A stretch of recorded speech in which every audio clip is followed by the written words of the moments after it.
Blizzard is so good at making holiday themed events in their games, and Overwatch has gotten an amazing Halloween treatment. And I wanted to share some of the many references and Easter eggs that I stumbled upon in this spooky update. So welcome to Overwatch Halloween references.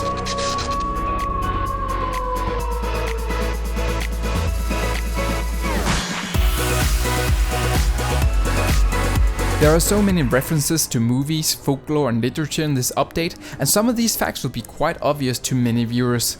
But quite a few may be harder to spot. Some are also quite generic, like the Somnic hand rising from one of the movie posters. I tried locating the exact origin of things like the hand sticking out of a grave, but it seems as though some of these tropes are just that, movie tropes, and really doesn't have a clearly defined origin, but appears in many different places in pop culture. So I will try to give you my best guesses when linking these pop culture references to the skins in the game. So yeah, let's begin by taking a look at the characters, skins and emotes.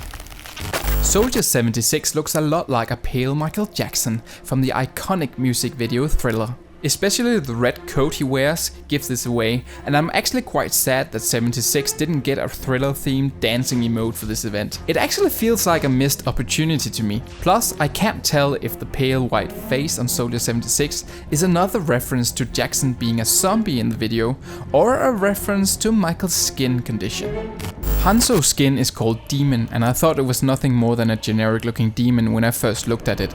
But the strange devil-like face in the skin actually piqued my interest. And apparently it's a picture of a so-called Oni, which is a Japanese yokai, which in turn is a Japanese demon-like figure who causes disasters, disease, and other unpleasant things in Japanese folklore.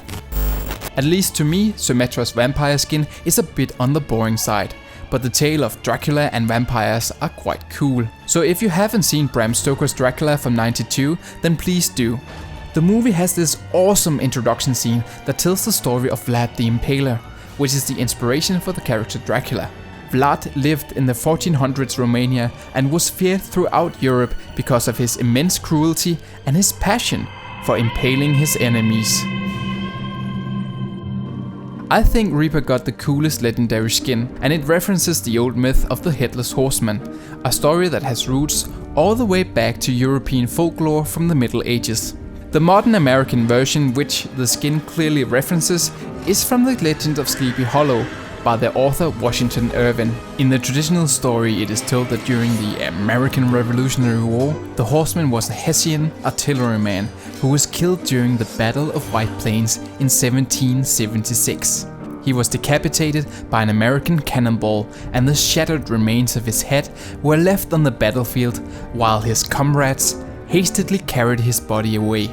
Eventually they buried him in the cemetery of the old Dutch church of Sleepy Hollow, from which each Halloween night he rises as a malevolent ghost, furiously seeking his lost head. One cool extra Easter egg is the dolly zoom/vertigo effect, which is seen in Reaper's highlight intro, an effect that was made famous by director Alfred Hitchcock in his movie Vertigo. There are some references that I couldn't find, like Reinhardt that looks like a generic ghost, and the marking on his chest also says boo, but he could be a revenant or something like that, but I couldn't find a specific story or myth that fits. I also like how he smashes pumpkins in his Halloween themed emote. You know, like the band, the band Smashing Pumpkins. Good joke material there, Blizzard. Really good joke material. Another surprisingly interesting skin is Anna's.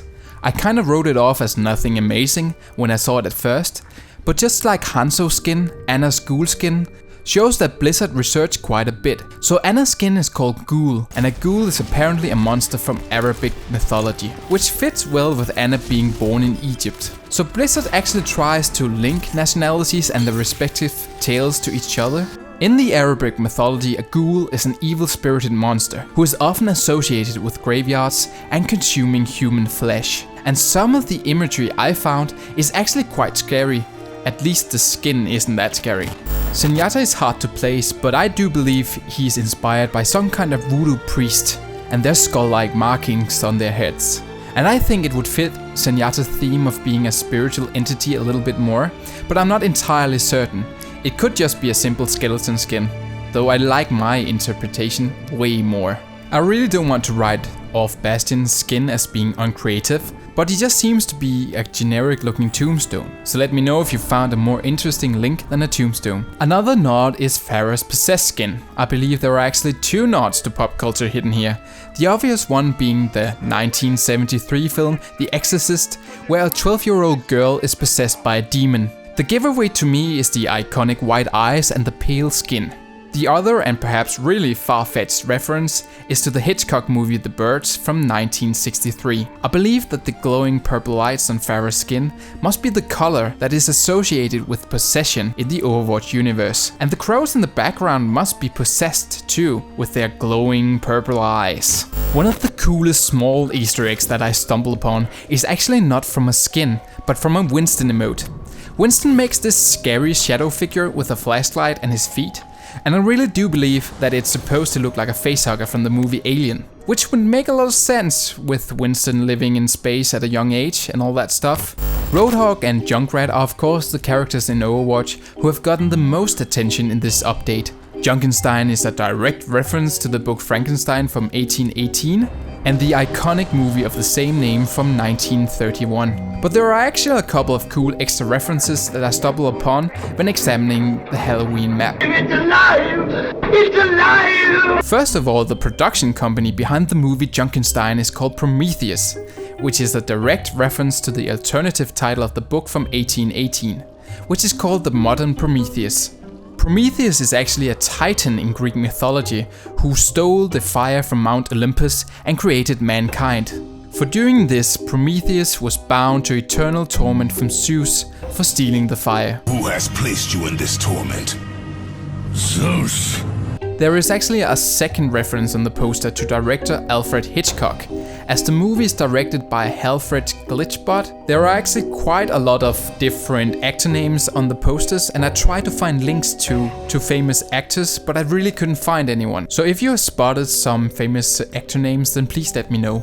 There are also some posters that pays homage to American Halloween specials, and I guess to some of the show's moral anecdotes that were probably aimed at children. I have never actually celebrated Halloween, so I guess you can tell me in the comment section if these specials had some kind of underlying moral themes that were aimed at children.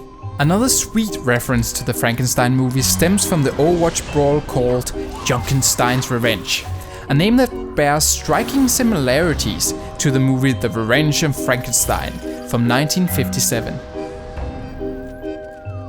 Mercy's skin is really cool, but it seems to be based on a typical generic witch, and nothing more than that. I was looking for clues to specific pop culture characters by looking at her book that spells vitae, which is the Latin word for life. And I thought it was a reference to her being able to resurrect people in the brawl. But if you read the official Overwatch comic, it actually shows that Mercy brings Junkenstein the spark of life in exchange for a favor. So in many ways, Mercy is the one bringing life to Junkenstein's monster, and therefore the one that brings Prometheus the flame of the gods. Also, the game has a Game of Thrones Easter egg. These were some of the many references I found in the densely packed Halloween update, and it further underlines just how much Blizzard loves implementing these cool nods to literature and pop culture in their games. And I'm so happy that we didn't see any killer clowns in the update, as I hate clowns.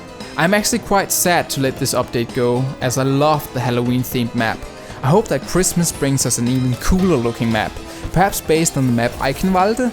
Anyways, I would love to hear your speculations on legendary Christmas skins in the comment section. I think we will see a Christmas Torbjorn, May and Reinhardt skin, but I could be wrong. Also, these videos take quite a lot of time to produce, so please like this video and share it among other Overwatch interested friends. And follow me on all kinds of social media. This has been a Square Bear production, and thanks for watching. I'll see you in the next video.